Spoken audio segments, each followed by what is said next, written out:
Se o Lula indica ministro do STF, se o Lula indica o PGR, se o Lula não elege deputado e senador, mas decide o que o deputado e o senador vão decidir através de emenda, qual é a diferença do Lula e do Maduro? A diferença é que lá isso está escancarado. Aqui nós temos a covardia do Senado que apoia tudo aquilo que o Lula está fazendo.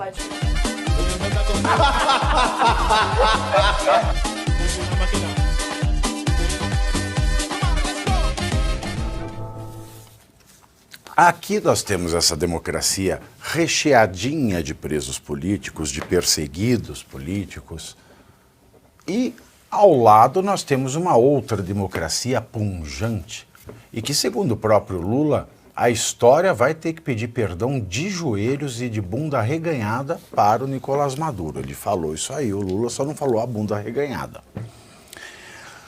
Mas o ditador da Venezuela, Nicolás Maduro, ele fez ameaças durante o comício na última quarta-feira. Ele disse que o país pode enfrentar um banho de sangue e uma guerra civil caso ele não seja reeleito, tá? Nas eleições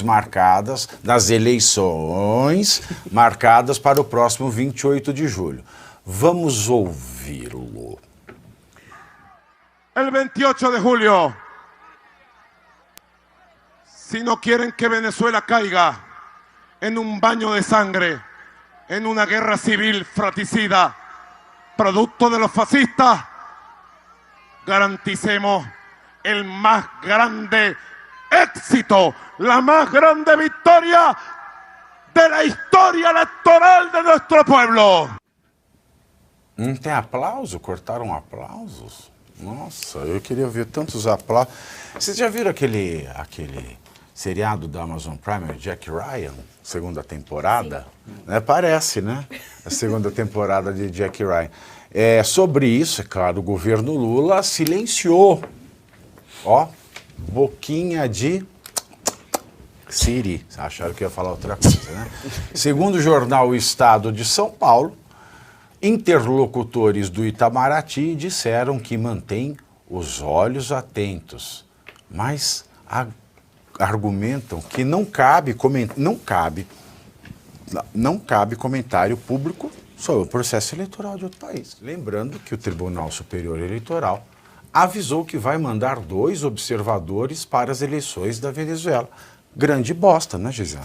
Olha, tudo tem a ver, né, com a pauta... Por que eles não mandam um observador para cá? Pois é, e assim, essa resposta não faz sentido, porque o Lula, semana passada, falou que ia reconhecer a democracia da Venezuela, então assim, eles precisam decidir, vão reconhecer ou não vão, tem carburador ou não tem carburador, os dois não dá. Tudo tem a ver porque, assim, o Maduro, ele já tem presos políticos também lá no país dele, ativistas e militantes que se opõem ao regime ditatorial do Maduro, são presos, são desaparecidos, depois ninguém consegue encontrá-los, e tudo tem a ver aqui com o que a gente estava falando a respeito do Felipe Martins. E aí a gente chega a uma conclusão que é muito triste, inclusive que é perigoso para quem faz comunicação, para quem está trabalhando na política, nesse atual momento, de dizer que tanto lá quanto aqui nós já temos uma ditadura. Essa que é a verdade. Isso dói de dizer, é perigoso de dizer, mas tanto no cenário brasileiro quanto no cenário venezuelano, na Venezuela talvez um pouco mais avançado, em mais ascensão, né, já que faz muito tempo que tem esse regime por lá, mas nós temos uma ditadura que persegue os seus opositores. Lá ou cá? Nos dois lugares. Que prende os seus opositores, que tem presos políticos. Lá ou cá? Nos dois lugares. Ah, tá. Lembra do Chaves? O gato. Mais um. E aí, o discurso do Maduro, ele fala, né, evitar banho de sangue quase que em tom de ameaça. Eu me senti ameaçada com esse discurso. Lá ou cá? Muito bom. E me fez lembrar do discurso do Trump. Vejam só vocês. Porque o Trump ontem discursou, né, ali no final do evento republicano. E ele fez um discurso completamente tranquilo, completamente ameno. E ele foi tentado colocar como vítima, aliás, como o criminoso, né? Ele que sofreu ali o atentado todo. E ele diz uma coisa muito interessante. Ele fala sobre não criminalizar a dissidência política, não demonizar o opositor. Então, quer dizer, o que a gente vê é essa esquerda em ascensão aqui na América Latina, lá nos Estados Unidos, essa batalha, não só política, mas cultural também, portanto, dentro dessa guerra semântica, ou seja, dentro da guerra das palavras, dentro da guerra das narrativas, em que a esquerda o tempo todo diz que são os conservadores, que são truculentos, que são violentos e que são ditadores, mas o que nós vemos na prática é, aqui no Brasil, pessoas progressistas, regressistas, chamem do que quiserem, pessoas mais alinhadas com posicionamento político à esquerda, fazendo ditaduras lá ou cá, aqui e lá, o tempo todo, e o discurso é outra, a narrativa é outra, os livros de história contam outra coisa. Então, assim, é inacreditável que a gente ouça um ditador falando com todas as letras sobre derramamento de sangue, sobre banho de sangue. No Brasil ou na Venezuela? Do mesmo modo, lá ou cá, do mesmo modo que é inacreditável que a gente veja presos políticos, que não é só o Felipe, né? O Felipe é simbólico, é um caso. O ex-desembargador Sebastião Coelho, que é advogado dele, também é perseguido. E as pessoas do 8 de janeiro, que têm uma pena completamente desproporcional, portanto injusta, em relação às ações que aconteceram ali no dia 8. E é o único golpe na história da ciência política da humanidade em que se dá o golpe com uma Bíblia, um terço na mão, num dia de domingo, num congresso vazio. É uma coisa assim, inacreditável. Não tinha um poder coercitivo ali nas mãos dele, mas, de acordo com eles, aconteceria ali um golpe. Então, assim, é isso, a ascensão da ditadura, e por isso que é tão importante a nossa vigilância permanente em relação à liberdade.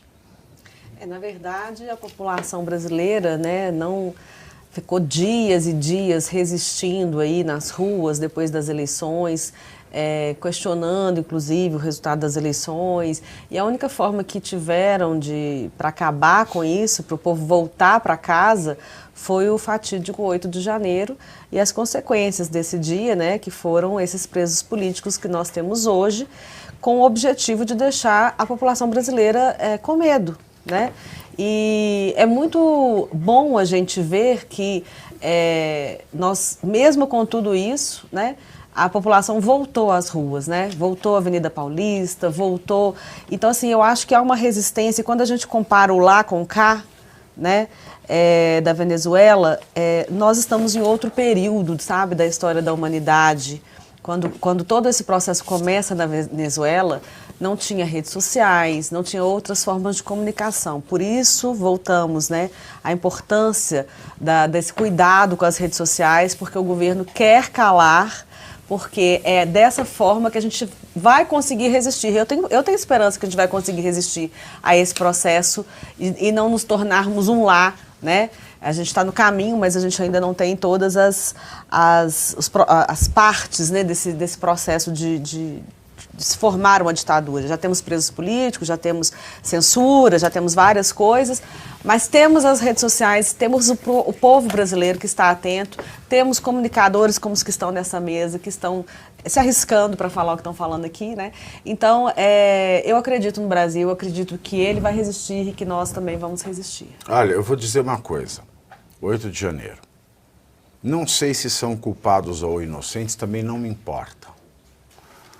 O fato é que, sejam eles culpados, sejam eles inocentes, todos são presos políticos. Todos são presos provisórios políticos.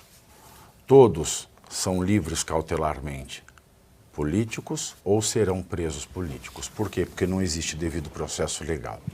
Porque foram presos sem audiência de custódia, foram presos em flagrante, muitos deles em flagrante de meramente estar, sendo que para mendigos, moradores de rua, moradores livres, eu estou pouco me ferrando com essa linguagem imbecil, que moram em barracas, que ficam grudados em grade de condomínio, que ficam aí jogados na rua e colocando crianças para trabalhar, a estes, no Brasil vale a jurisprudência do livre ir, vir e permanecer. Então, muitos dos presos do 8 de janeiro em flagrante estavam simplesmente indo, vindo ou permanecendo.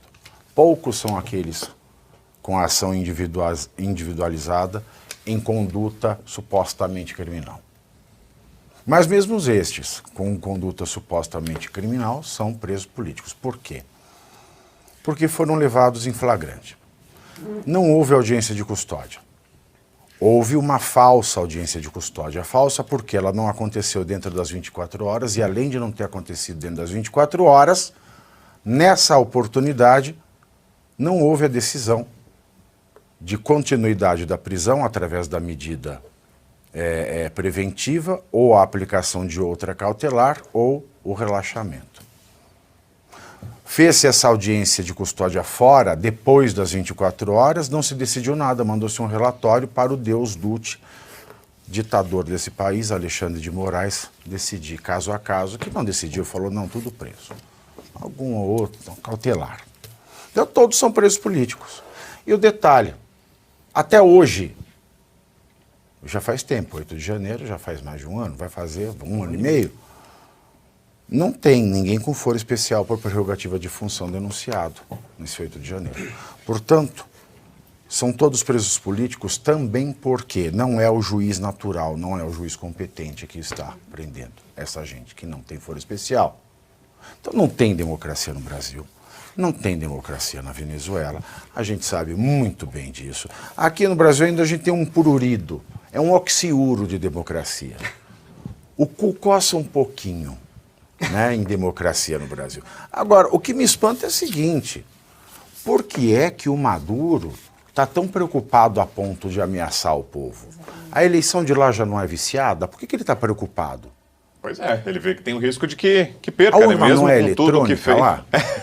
Não, né, professor, né? Como é que é o regime Eles lá? não têm TSE lá? Eles têm Tem. o Conselho Nacional Eleitoral, que é um aparelhado poder também. à parte, diferente do TSE, que o TSE é vinculado ao judiciário aqui, mas lá é um poder à parte, o Conselho Nacional Eleitoral. Com orçamento próprio, com decisões próprias, com regimento próprio, tudo lá são 5 poderes que lá eles têm. Executivo, Legislativo, Judiciário, Poder Eleitoral e o Poder Cidadão. Tá, o Nicolás Maduro está acima de todos ou não?